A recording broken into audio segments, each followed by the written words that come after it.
पूर्व का कोई अच्छा क्रम होगा जो ये पवित्र पावन शिव महापुराण की कथा श्रवण के पवित्र अवसर पर आप और हमको मिल रही है।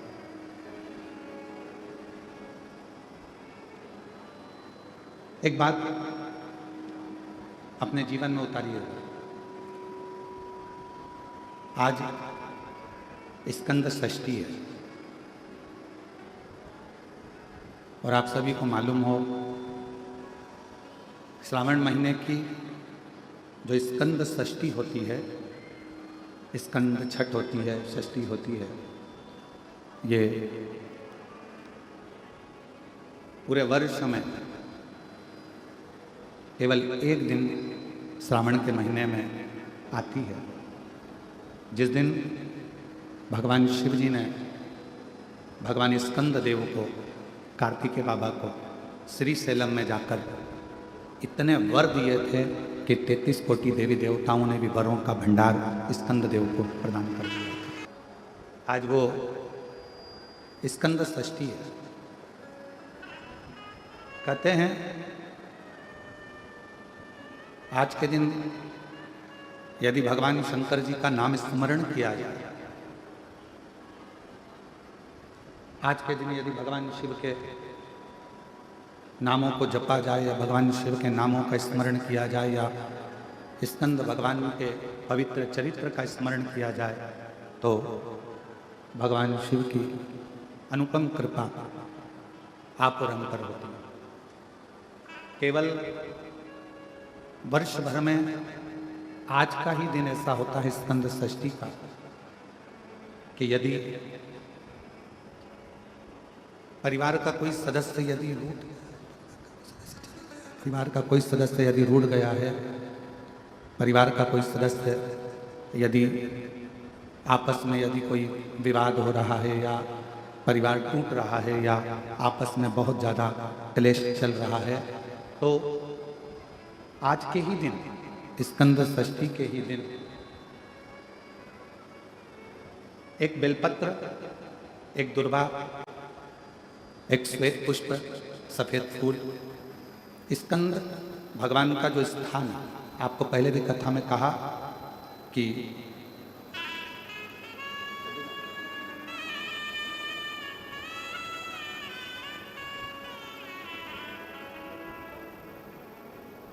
भगवान श्री शिवलिंग जलाधारी माँ जगज्जननी जगदम्बा अम्बा माँ पार्वती जी का स्थान,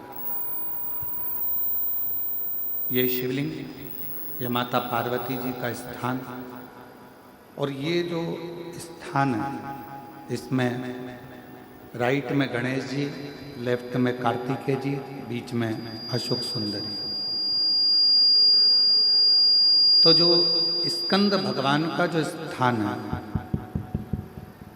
स्कंद भगवान का जो स्थान है, उस स्थान पर एक बेलपत्र, एक दुर्वा, एक श्वेत पुष्प चढ़ाकर जल की धार को स्कंद बाबा पे समर्पित करते हुए शिवलिंग पर अगर समर्पित किया जाता है, चाहे परिवार में विवाद चल रहा हो, चाहे रिश्तेदारों में विवाद चल रहा हो, चाहे आपस में विवाद चल रहा हो, स्कंद षष्ठी के दिन अगर जल स्कंद भगवान का नाम लेकर समर्पित किया जाता है आज के दिन, तो परिवार में वापिस प्रेम बढ़ जाता है और परिवार टूटने से बच जाता है।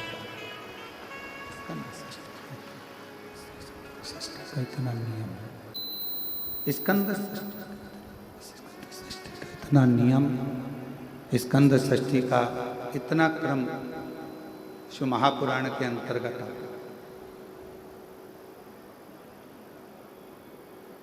आप सभी बड़े धनभागी हैं, बड़े किस्मत वाले हैं और बड़े भाग्यशाली हैं। शिव जी की बड़ी कृपा आप सभी पर है, जो भगवान देवाधिदेव महादेव भगवान शिव आप पर करुणा करें हैं, कृपा करें हैं, दया करें हैं। और जो ये बोलबम सेवा कल्याण समिति कथा करा रही है, वो स्कंद षष्ठी के दिन आज प्रारंभ हो रही है। उसके लिए मैं श्री दया सिंह जी आपको बहुत बहुत धन्यवाद देता हूँ। भगवान शिव की करुणा, उदारता, करुणा उनकी उदारता, कहते हैं पूर्व में जितनी भी कथा हुई, पूर्व में जितनी भी कथाओं का क्रम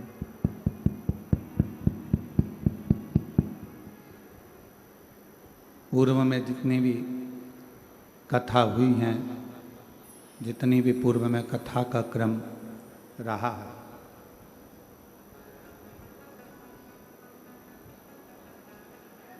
केवल एक शिव महापुराण की जो कथा होती है उसका ये पंडाल नहीं माना गया।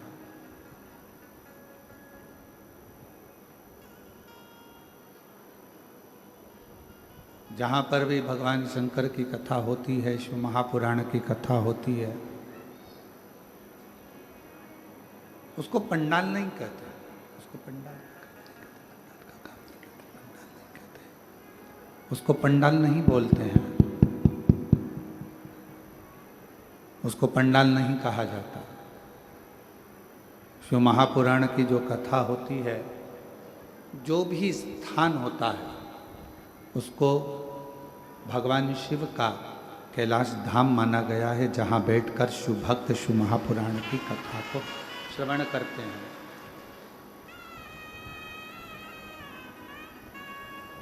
भगवान शंकर की पवित्र कथा को श्रवण करते हैं, शिव भक्त उस कथा को सुनते हैं और अपने हृदय में भगवान शिव की विरल भक्ति को, भगवान शंकर की भक्ति को धारण करते हैं। शिव भक्ति को धारण करने का एक केंद्र बिंदु, भगवान शंकर की भक्ति को धारण करने का एक स्थान,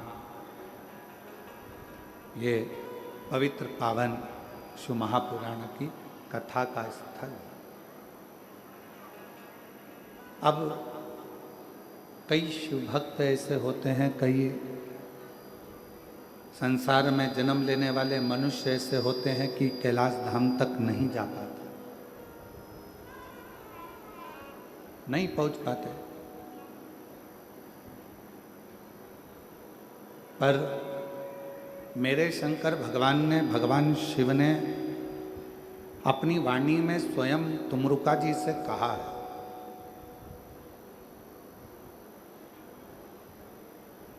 अपनी वाणी में स्वयं तुमरुका जी से एक शब्द कहा कि है तुमरुका, जहाँ आप कथा कह रहे हो,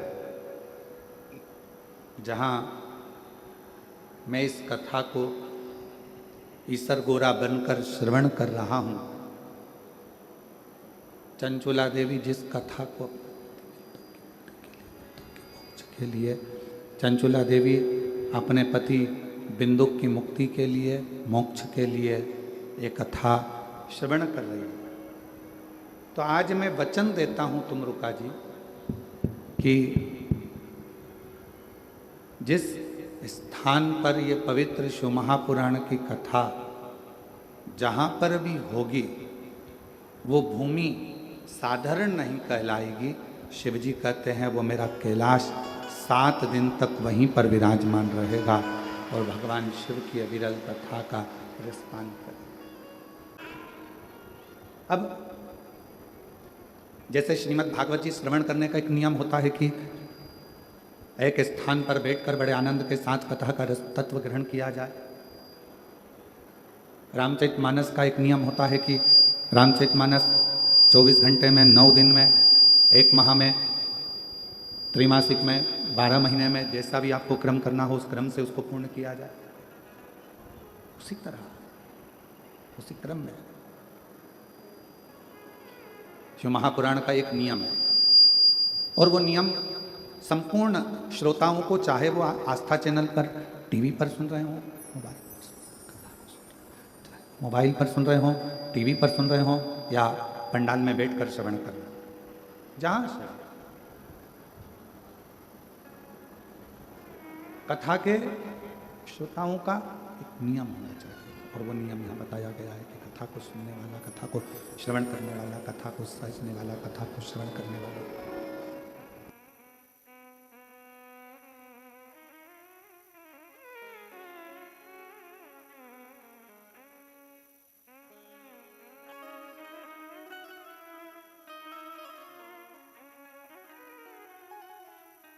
स्वयं भगवान शिव कह रहे हैं तुमरुका जी से कि है तुमरुका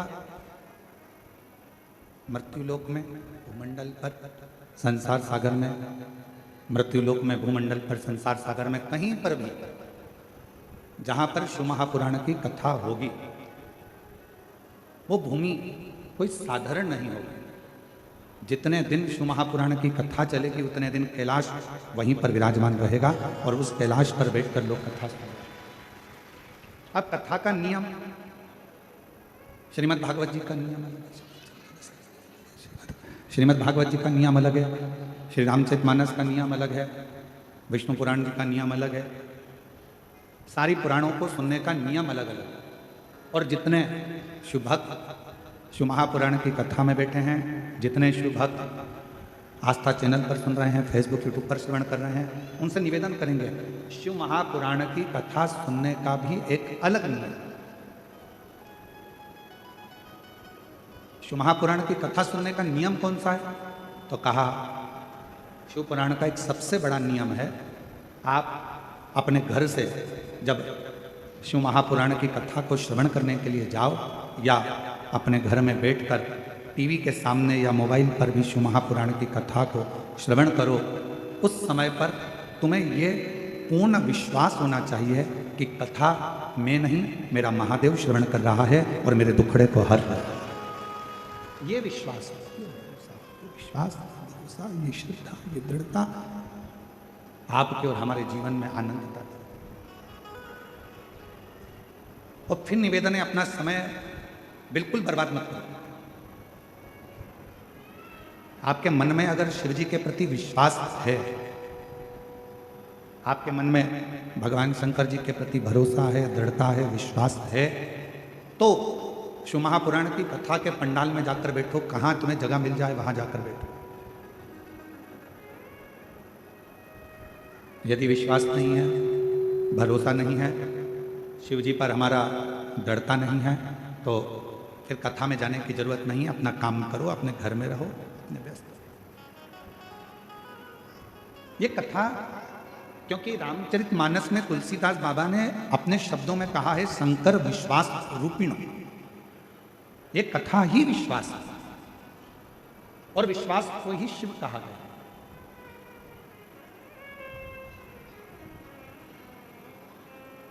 मानो तो मैं गंगा मां हूं, ना मानो तो बहता। अगर मानोगे तो मैं गंगा जी हूं, ना मानोगे तो बहता हुआ पानी। ये आपके ऊपर निर्भर करता है कि आप मुझे क्या मान रहे हैं, आप क्या स्वीकार कर रहे हैं, आप मुझ में क्या देख रहे हैं। अगर आपके भीतर विश्वास है कि मैं कथा में जाकर बैठूंगी, कथा श्रवण करूंगी, कथा सुनूंगा और मेरा बाबा मुझ पर करुणा करेगा, मेरा बाबा मुझ पर दया करेगा, मेरा बाबा मुझ पर करुणा करेगा, कृपा करेगा, दया करेगा, तो निश्चित है मेरा शिव आप पर करुणा जरूर करेगा। और 7 दिन की कथा जितने विश्वास के साथ, जितने भरोसे के साथ, जितनी दृढ़ता के साथ आप श्रवण करेंगे, उतना उतना शिव आप पर करुणा करना प्रारंभ कर देगा। दृढ़ता, विश्वास, भरोसा।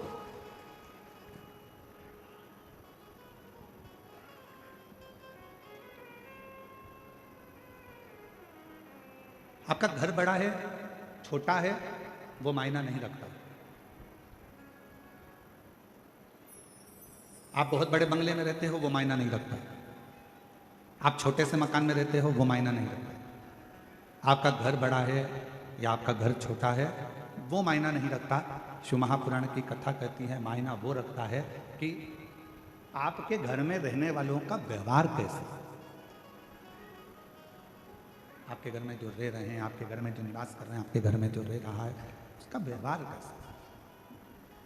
मालूम पड़े बंगला तो बहुत बड़ा है, घर बहुत बड़ा है, और व्यवहार जो घर में रह रहे हैं 4 लोग, 5 लोग, 10 लोग घर के रहने वाले हैं, उनका व्यवहार ही अच्छा नहीं है, तो घर का बंगला किस काम का। घर बड़ा है या घर छोटा है उसको कोई मायना नहीं रखता, पर मायना रखता है तुम्हारे घर का व्यवहार। तुम्हारे घर का व्यवहार कैसा है, तुम्हारे घर में रहने वालों व्यक्तियों का व्यवहार कैसा है। मालूम पड़े एक बहू उधर मुंह फुला कर रह रही है, एक बेटा उधर रह रहा है, एक बेटी उधर रह रही है, घर में थोड़े से रिश्तेदार आए, मालूम पड़ा ननन भाभी से ना बोले, भाभी ननन से ना बोले, ननन नंदोई से ना बोले, और पत्नी पति से ना बोले, सारे रिश्तेदार आते जरूर हैं, पर मालूम पड़े आपस में व्यवहार ही ठीक ना हो तो बड़े बंगले का करोगे क्या। मकान बड़ा या मकान छोटा होने से व्यक्ति के जीवन में सुख नहीं है।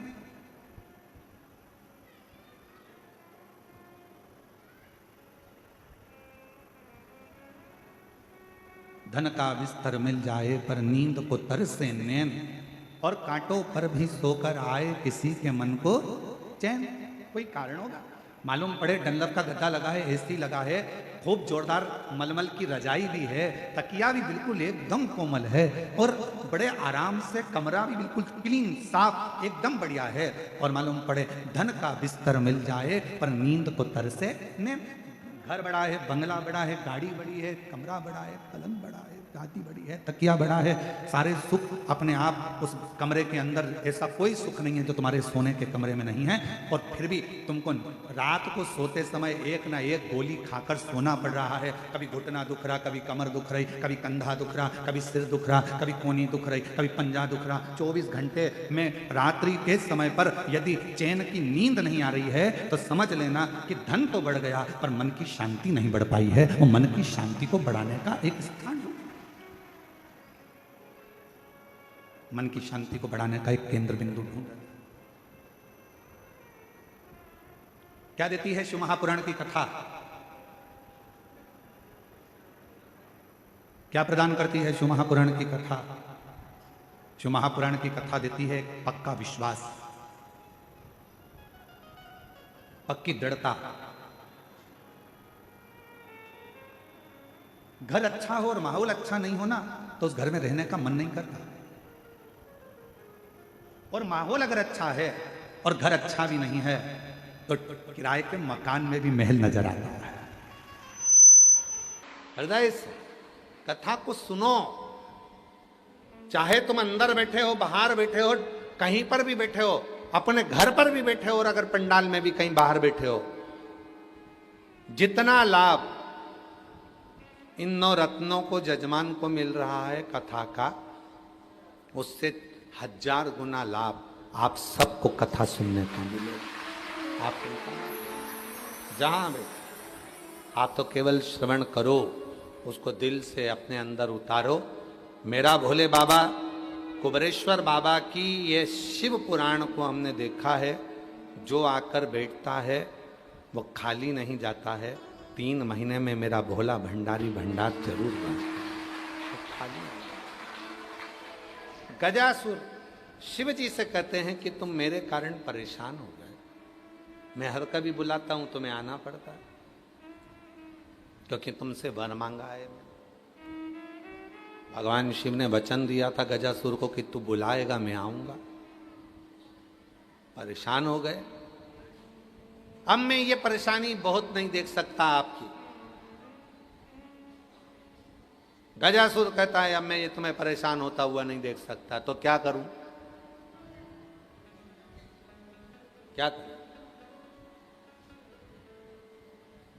हम तुम्हें परेशान होता हुआ नहीं देख सकते, तो फिर करें क्या?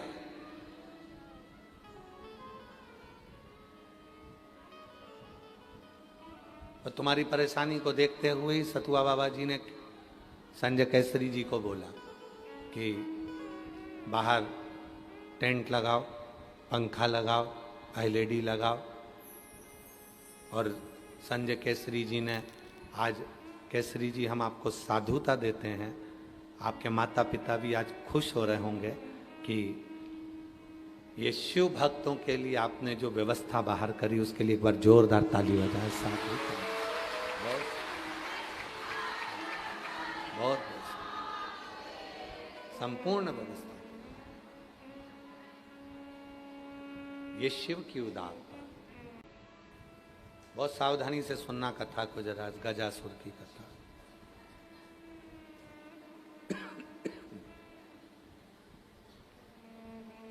शिव जी ने जो वचन दिया है उसको निभा रहे हैं मेरे भोलेनाथ। शिव पुराण किसी ने पढ़ी है आप में से? किसी ने गीता प्रेस गोरखपुर की शिव पुराण कभी पढ़ी है? आप लोग पढ़िए, उसमें लिखा है शिव जी पे चढ़ा हुआ जल जब आचमन किया जाता है तो कायिक, वाचिक और मानसिक 3 ताप समाप्त हो जाए। 3 ताप बोलो कौन कौन से? कायिक, वाचिक और मानसिक। अब इस प्रसंग को तो तुमने विदेश्वर में पढ़ लिया, उसके बाद आ जाओ कुमार खंड में। शिव महापुराण के कुमार खंड में शिवजी से भगवान कार्तिकेय जी पूछ रहे हैं श्री शैलम पर बैठकर, और श्री शैलम पर प्रश्न किया गया भगवान कार्तिकेय जी ने कि संसार के मनुष्य के भीतर के पाप समाप्ति का केंद्र क्या होगा? तो गजासुर की कथा को सुनाया। गजासुर ने मुझे अपने पेट में रख लिया था। शिव कहते हैं जो मेरे जल का आचमन कर लेता है उसके उदर में, हृदय में, बुद्धि में शिव 16 रात्रि तक विराजमान रहता है। शिव 16। अभी क्या चल रहा है? सावन का महीना। 16 सोमवार के व्रत कहां से उठाए जाते हैं? सावन के सोमवार से। ठीक है, सोमवार के व्रत कहां से उठाए जाते हैं? सावन के सोमवार। मंगला गौरी व्रत कब उठाया जाता है? सावन के मंगलवार से। श्रावण महीने में जितने मंगल पड़ते हैं वो मंगला गौरी के। आप लोगों के इधर होते कि नहीं होते? कितने लोग करते हैं? जरा हाथ उठाओ। इधर नहीं होते शायद, आप करते हैं? इधर होते नहीं होंगे हमको जहां तक उम्मीद है। बाबा जी सावन के महीने में मंगला गौरी व्रत होते हैं। मंगला गौरी कहाँ है? यहाँ अष्टगौरियाँ हैं। हाँ, मंगला गौरी का भी मंदिर है यहाँ पर, बिल्कुल सत्य है। हाँ, तो मंगला गौरी व्रत होता है बाबा जी, जो सावन के महीने में मंगलवार के दिन किया जाता है। हमने पूछा है, इधर साइड होता नहीं है, क्या पता। मंगला गौरी व्रत जिसमें 16 चीजें दान दी जाती हैं। कभी 16 वस्तुएं दान दी जाती हैं, उसे मंगला गौरी व्रत कहते हैं। मंगलवार के दिन होता है। इसलिए अब की बार जो सीहोर की जो कावड़ है 25 अगस्त की, वह मंगला गौरी व्रत भी पूर्ण होगा। प्रदोष भी उसी दिन है, भोमवार मंगलवार भी उसी दिन है। इसीलिए वो उस कावड़ का नाम हमने कामना कावड़ कहा। कामना कावड़ ये कि जिस कामना से हम देव अधिदेव महादेव को प्रदोष की कावड़ का जल माँ सीवन का भरकर कुबेर भंडारी को चढ़ाएंगे, बाबा कुबेर भंडारी हमारी कामना को पूर्ण कर देगा। क्योंकि मंगला गौरी व्रत का विराम भी उसी दिन होता है। मंगला सावन महीने में मंगलवार के दिन मंगला गौरी का व्रत होता है। मंगलवार 16 वस्तुओं का दान दिया जाता है। 16 वस्तु। तो शिव क्या कह रहे हैं सदानंद कार्तिकेय जी को? कुमार खंड शिव महापुराण गीता प्रेस गोरखपुर की लाओ, उसका अध्ययन करो। उसमें वर्णन आता है। विदेश्वर में पढ़ोगे तो उसमें आएगा कि आचमन करने, शिव के चढ़े हुए जल का आचमन करने से कायिक, वाचिक, मानसिक 3 ताप समाप्त हो जाते हैं। फिर कुमार खंड में आओ तो कुमार खंड में श्री शैलम पर बैठकर सदानंद कार्तिकेय जी पूछ रहे हैं, बाबा संसार के मनुष्य के भीतर के सारे तापों को, पापों को कैसे समाप्त किया जा सकता है?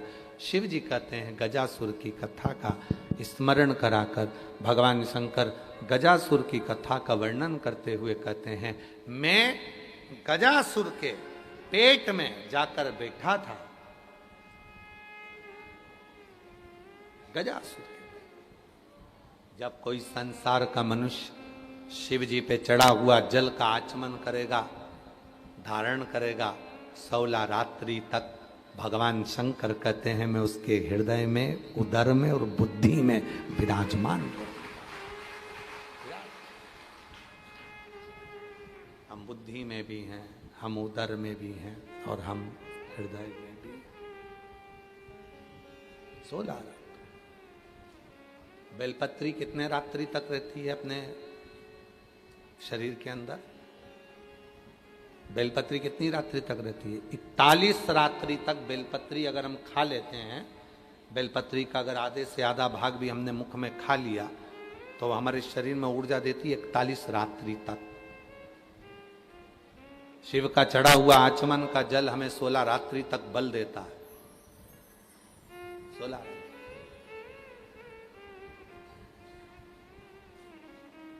ऊर्जा प्रदान करता है।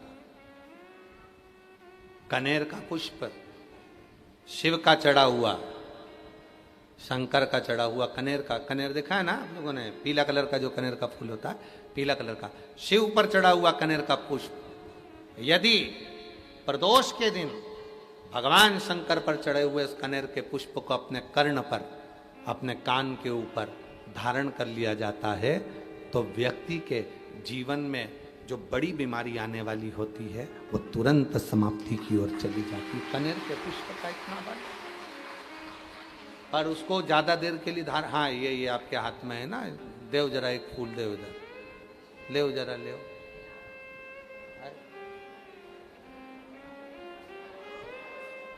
हाँ दे दो, बस एक लिया आओ दादा। हाँ एक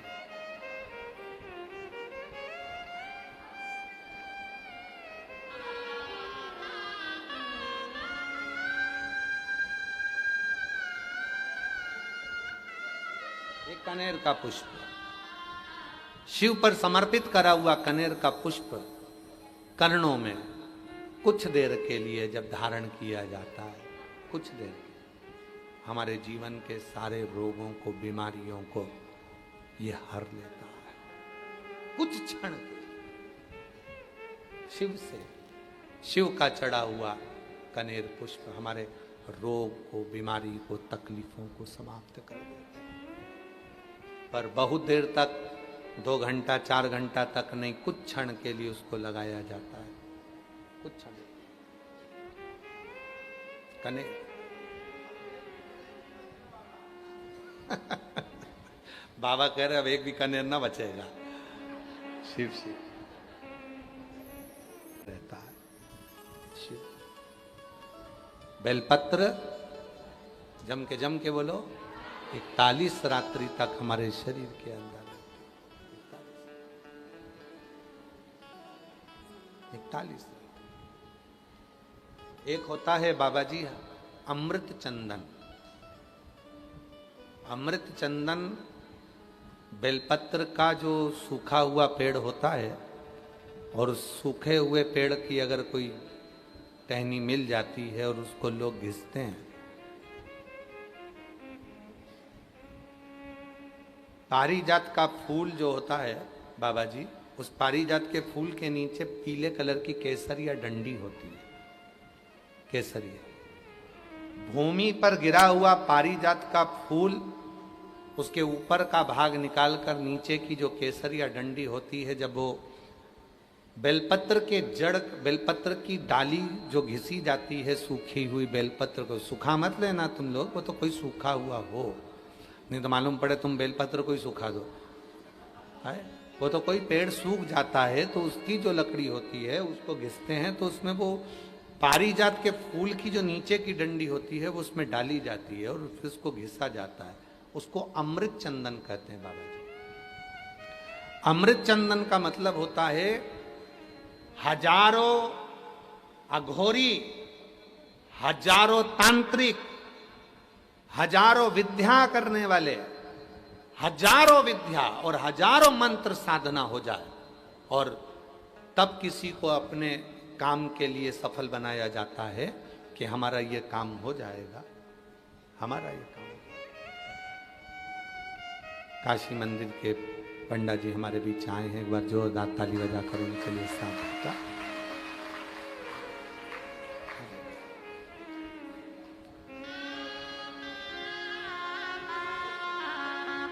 हमारे बीच में श्री अर्चक श्री काशी विश्वनाथ मंदिर के श्री राजेश पाठक जी हमारे बीच आए। एक बार जोरदार ताली बजाकर।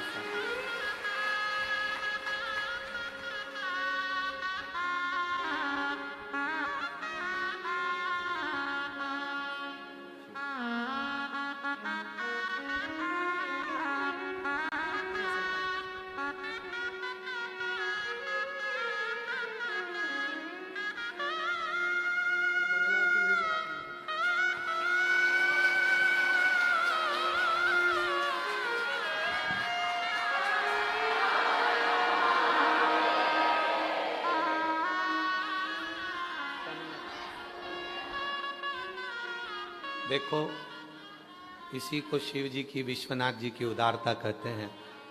चंदन की कथा चल रही थी और चंदन आ गई। बेलपत्र की कथा चल रही थी, बेलपत्र आ गई। इसी को शिव की उदारता।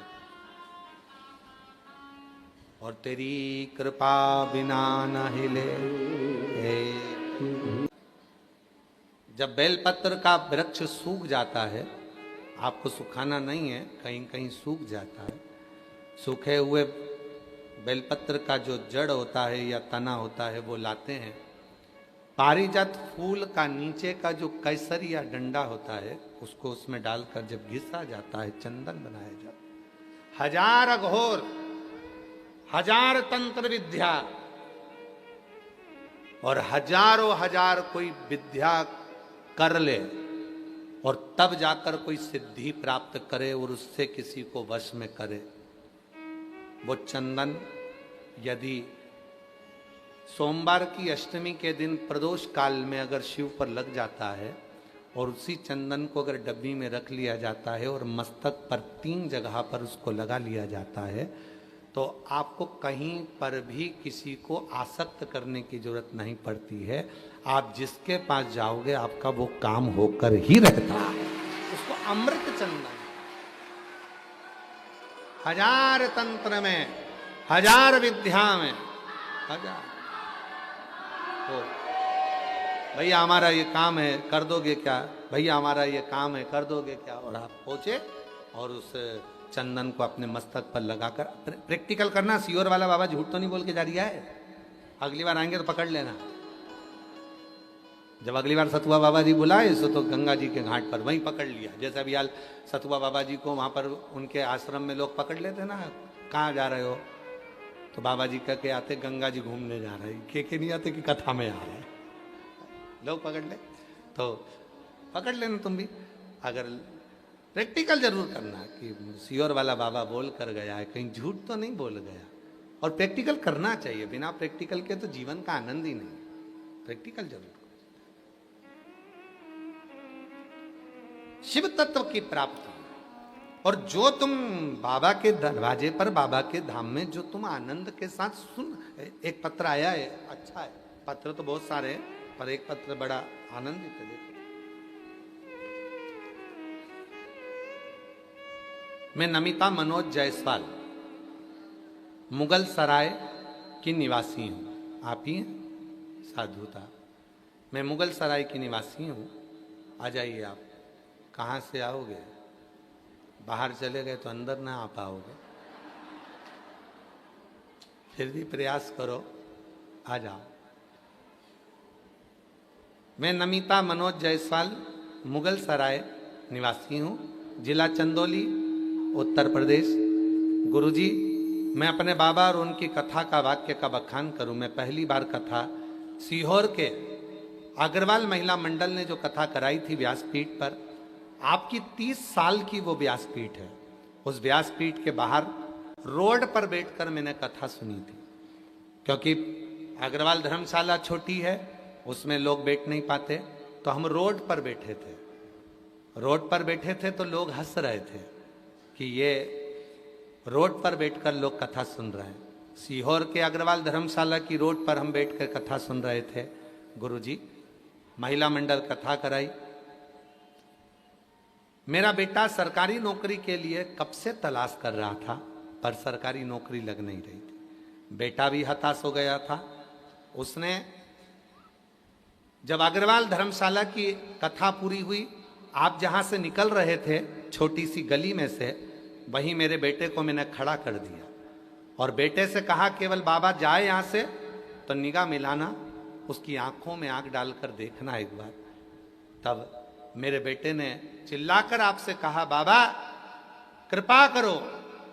आपने ध्यान दिया और बेटे ने झुककर प्रणाम करा, आप हाथ ऊंचा कर दिए। हमें नहीं मालूम था कि बाबा ने क्या खेला करा, पर आज मेरा बेटा यूपीएससी क्लियर कर लिया और बाबा की कृपा से इंडियन आर्मी का बहुत बड़ा ऑफिसर बन गया। मैं बाबा को यहां धन्यवाद देने के लिए, मैं बाबा को धन्यवाद देने के लिए, बाबा फोटो भी लगा रही हूं मेरे बेटे का जो इंडियन आर्मी के ऑफिसर के पद पर नियुक्त हुआ है। आजा,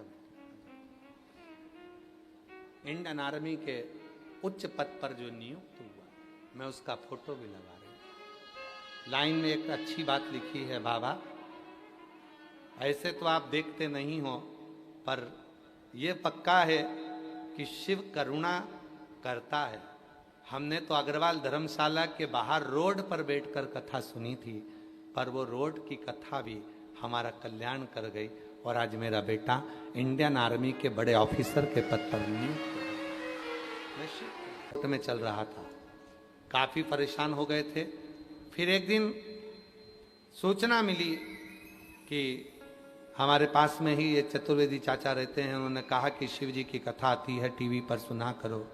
हमने कथा सुनना प्रारंभ करा, बाबा को एक लोटा जल चढ़ाना प्रारंभ करा और बाबा की ऐसी कृपा हुई गुरुदेव कि वो कोर्ट का केस खत्म हुआ और मेरी नौकरी पदस्थ हो गई। मैं बाबा को यहाँ धन्यवाद देने के लिए आई। बाबा शिव की कृपा, करुणा और उनकी उदारता से ये सब कुछ हुआ। आ जाइए एक बेलपत्र। अगर ढूंढने में समय लगाओगे तो भगवान शिव कभी नहीं मिलेगा। महसूस करो, शिव मंदिर में जाओ, लोटा भर के जल चढ़ाओ, महसूस करो कि मेरा बाप, मेरा शिव, मेरा उस जल को स्वीकार कर रहा। जल स्वीकार। पार्वती जी ने पूछा कहाँ है, ब्रह्मा जी से पूछा, विष्णु जी से पूछा, शिव जी कहीं मिलेंगे, भगवान शंकर कहीं मिलेंगे। लिया बेटा लिया, भगवान शंकर कहीं मिलेंगे, पूछा।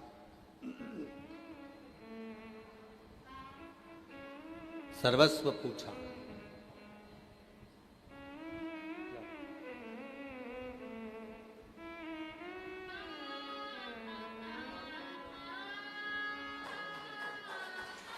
शंभू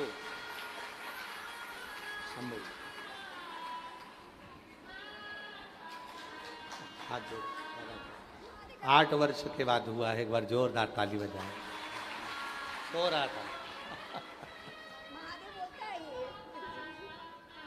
ऐसे दयालु नाथ से ओ मैंने ढूंढा देश तमाम, भोला पेट के अंदर है। पहुंच गई माता पार्वती जी भगवान विष्णु जी के पास, मेरे पति को लाना है। भगवान नारायण ने पूछा कहाँ है, गजासुर के पास।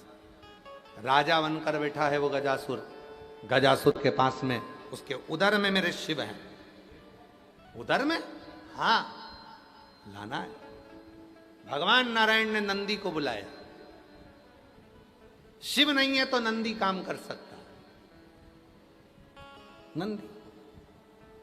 नंदी ने हाथ जोड़कर प्रार्थना करी, बताइए मेरे लिए क्या आज्ञा है, मैं क्या कर सकता हूं, मेरे लिए क्या आज्ञा है, आप बताओ, मैं वही काम कर दूंगा। भगवान नारायण ने कहा एक काम करो नंदी, मैं सुंदर सुंदर गीत गाऊंगा, डमरू बजाऊंगा। नंदी कहने लगे भगवान विष्णु कब से डमरू बजाने लगे? तो भगवान नारायण ने कहा शिव को पाने के लिए डमरू तो बजाना पड़ेगा। शिव को पाने के लिए डमरू तो बजाना पड़ेगा। मैं डमरू बजाऊंगा, तुम नाचना। गजासुर का मन हमारी ओर केंद्रित करना। गजासुर अगर खुश हो गया तो वर में मांग लेंगे शिव को। मदारी बन गए भगवान विष्णु, सिर पर बांध लिया फेटा, चल दिया भगवान नारायण, डोरी पकड़ ली नंदी की। भगवान नारायण भजन गाते, नंदी नाचता। पूरे नगर में सूचना हो गई, एक मदारी आया है, बड़ा सुंदर है, उसका नंदी और सुंदर है, क्या नाचता है, इतनी सुंदर सुंदर लीला करता है। गजासुर को मालूम पड़ा कि कोई मदारी है और उसका नंदी बड़ा होशियार है।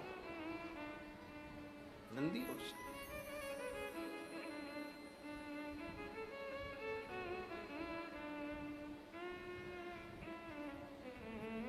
और लोग उसको विद्वत्ता में चले। तुरंत भगवान नारायण ने जैसे ही डमरू बजाया, गजासुर ने कहा कि बताओ मेरे को लीला दिखाओ जरा, क्या लीला है। और जो डमरू बजाया, डमरू बजाते से नंदी नाचने लगे, नंदी नाचने लगे। और नंदी नाचते नाचते जो अपनी मुंडी को घुमाए, अंदर बैठे थे भोलेनाथ गजासुर के पेट में। पेट में बैठते सी भोलेनाथ जी को लगा ये तो मेरे नंदी की मुंडी हिल रही है। और अंदर पेट में मरोड़ उठने लगी गजासुर को। गजासुर ने तुरंत नेत्र बंद करे स्मरण किया, बाबा भूख लगी है, प्यास लगी है। शिव जी मौन हो गए। शंकर भगवान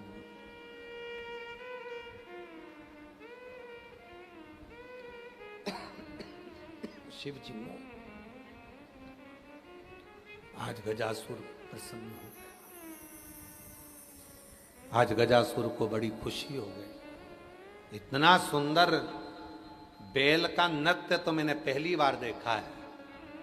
मांगो तुम्हें क्या चाहिए, बस इतना तो कहना था। और भगवान विष्णु मुस्कुरा दिए, वचन दो, जो मांगूंगा वो देना पड़ेगा। वचन देता हूं, जो मांगोगे दूंगा, बस तो वचन दे दीजिए। वचन। आपके पेट में जो शिव जी हैं उनको हमें दे दीजिए, और कुछ नहीं चाहिए। गजासुर ने अपने पेट में से भगवान शंकर को निकाला, भगवान नारायण के सामने प्रकट कर दिया। पर गजासुर की आंख में आंसू भर गया। बाबा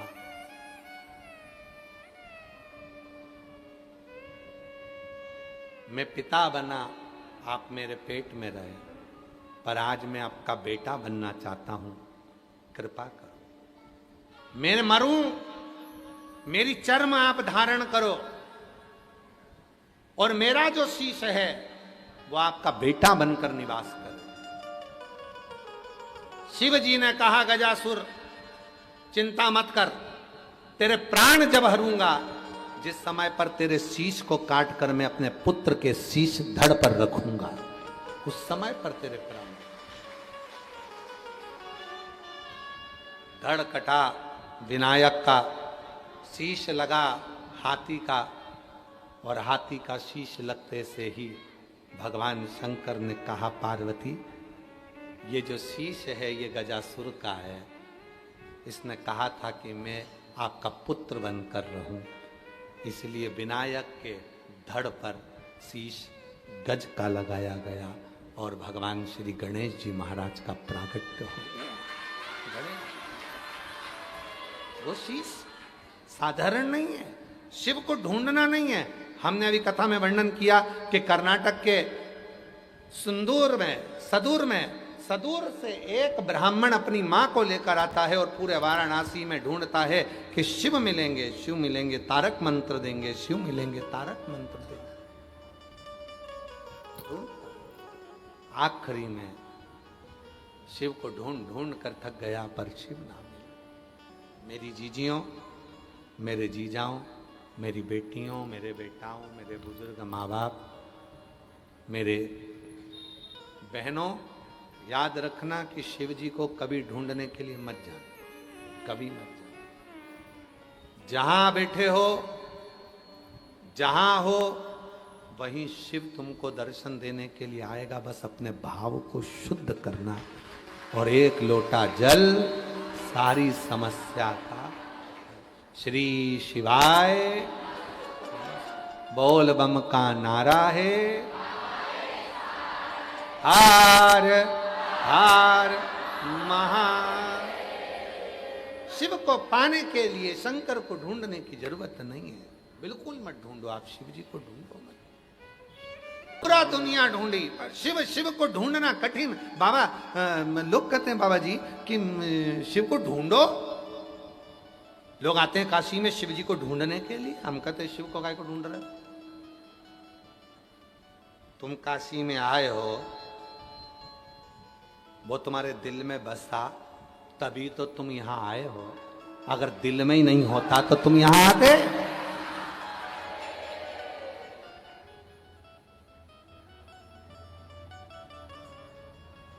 वो भीतर समाया हो, भीतर।